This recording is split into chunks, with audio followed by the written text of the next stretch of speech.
My father always told me if you're going to say something, it's all about the tone and the way you deliver your message. And the way he did it was very unprofessional, it was very inappropriate for his students. Noah Neary is also in 10th grade. How's everybody doing? My name is Anthony Brian Logan, and today we got to talk about a teacher in Inland Empire, Southern California, completely crashing out in the classroom over President Donald J. Trump becoming the next president, defeating Vice President Kamala Harris. Now, before I even get into the video, I just want to say one thing. The mainstream media has done a number on the American people. Mental health crisis is skyrocketing. Self-harm, all that kind of stuff is going through the roof because of what they did. Let me explain what's going on before we get to the video. The mainstream media pushed so much fear, so much panic, so much doom, so much hatred into the American household, with the effort being trying to get Kamala Harris elected. That was the whole point. That was the effort. That's what it was all about. But what they did was create a bunch of disillusioned people, people that have serious mental health problems. They're not able to sleep. They're not able to eat. You're causing the big issue in this country socially, all because you wanted this lady to win. What you should have done was put forth a better candidate, put forth better policies. That should have been your focus rather than trying to manipulate us and cause us mental harm. Now, before I go any further, let's get to the actual clip.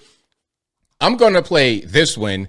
Then I'm going to play another one that kind of shows a compare and contrast between regular, normal Americans and how we think and how the news media thinks, which is completely night and day different. But without further ado, let's go ahead and roll it.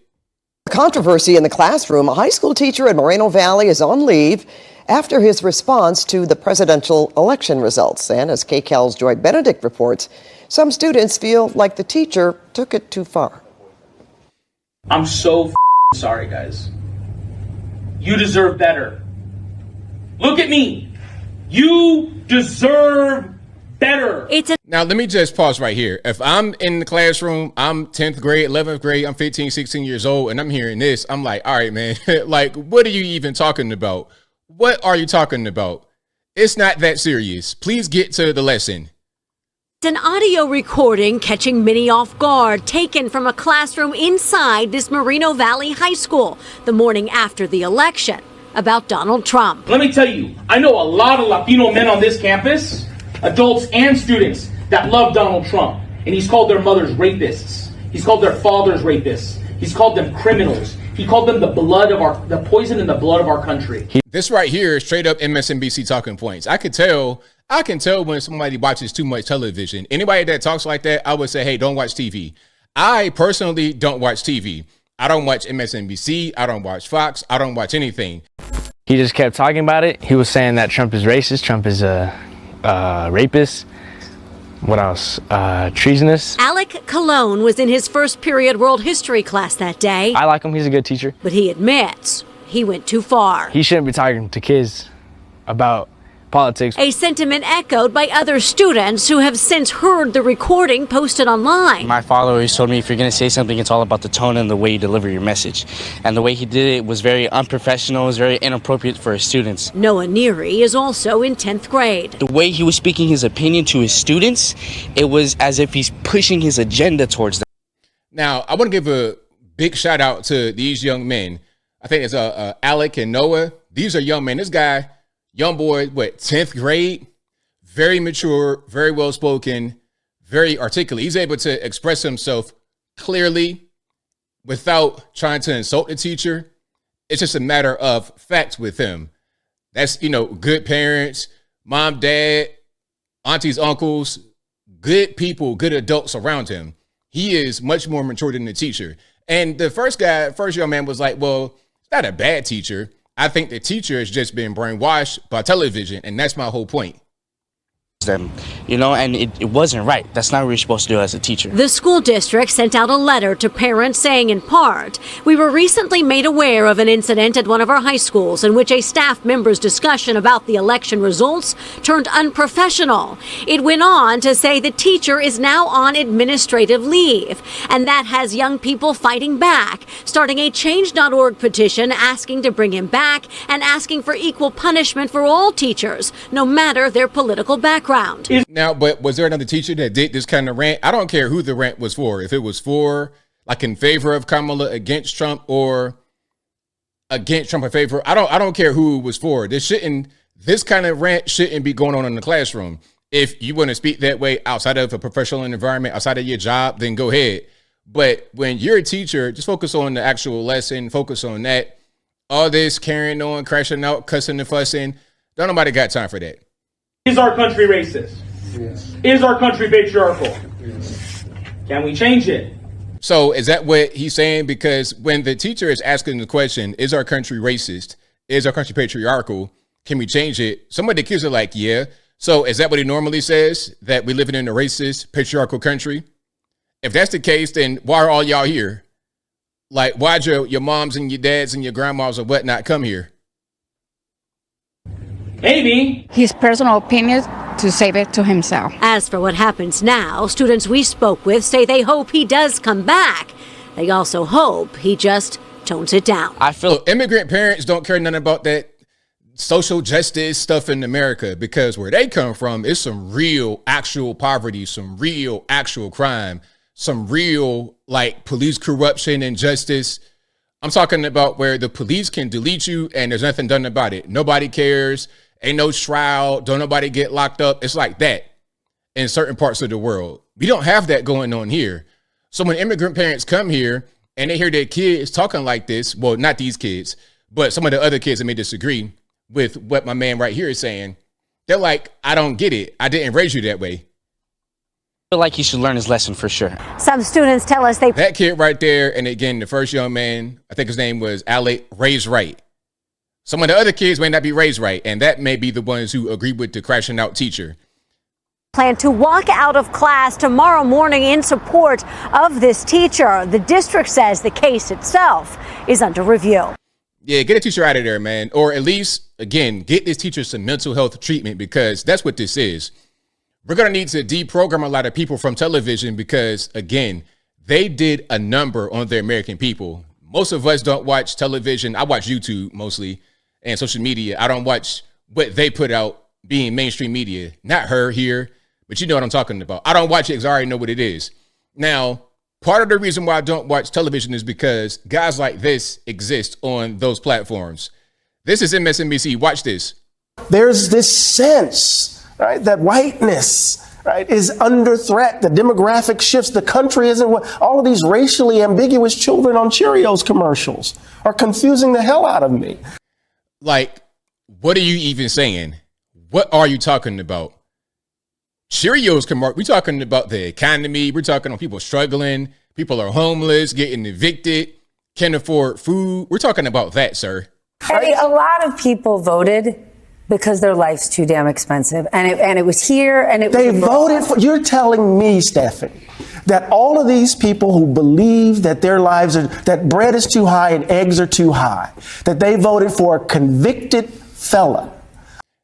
That talking point they're trying to focus on about him being a convicted felon, whatever, is so dumb, because weren't they the same ones that said we're going to block the box and we're not going to make it be a hindrance to become employed if you have a felony on your record? But this whole time they've been saying, oh, he's a convicted felon, don't vote for him. You're double-sided. You're duplicitous at best. A guy who said we can grab the pea. I think that a lot They of people, voted for this listen, guy. I'm not defending it, but I think there are tons of people that don't pay attention to, and I'm not defending it, don't pay attention to politics at all. But while we live in the most prosperous country in the world, people are saying life's not fair. I'm not doing well. My son's still living in the basement. I can't seem to get a job. I don't like the status quo. I'm voting for something else. And he was I the person. love you to life. I love you. But I do not believe that. I cannot believe that. Sir, you're refusing to listen to us, and that is the problem. That is a problem. And this guy, by the way, is a Princeton professor. Yes, he is. Yes, he is. So enjoy sending your kids to this school, paying whatever kind of astronomical fee you got to pay. You got to go into a household of debt to be taught by that guy right there. All right, now let's go to Atlanta and talk to some young men, guys like this. Talk to guys like this about what's really going on and how they feel about the election. Okay, the actual people, the American citizenry, people that vote, people that work, people that go to school, you know, the people. Let's talk to them. Check it out. It's like Kamala ain't like take no stance on none. Like she wasn't clear. Like she wasn't standing on none. Trump was at least standing on stuff. Like he had clear. He told you what he was gonna do, what he wanted. She was like flip flop. Like she wasn't standing. She wasn't. Now, what he's saying, if you can't understand him, like he's saying that Kamala didn't have any core values that she stood on, nothing that she hung her hat on. But whatever Trump said, hey, I'm about this, this, and this. And he stood on it and didn't waver. There was no wobbling. There was no sign of weakness in Trump, but there was in Kamala. Standing on the, like society getting soft. Like everything's so soft, sensitive, filtered, and all that. And then you got Trump. He gonna say what he want, like regardless. He don't really got no filter. He gonna say what he want. As far as men don't like softness, we don't like masculinity being attacked. So when you looking at society and it's getting soft, everything's censored, and you see someone who bucks against that trend, that speaks to you. That speaks to you as a male especially, and or just a conservative person, whether you're male or female. As far as the right, there are a lot of young men who see themselves in the examples that they're seeing on the right.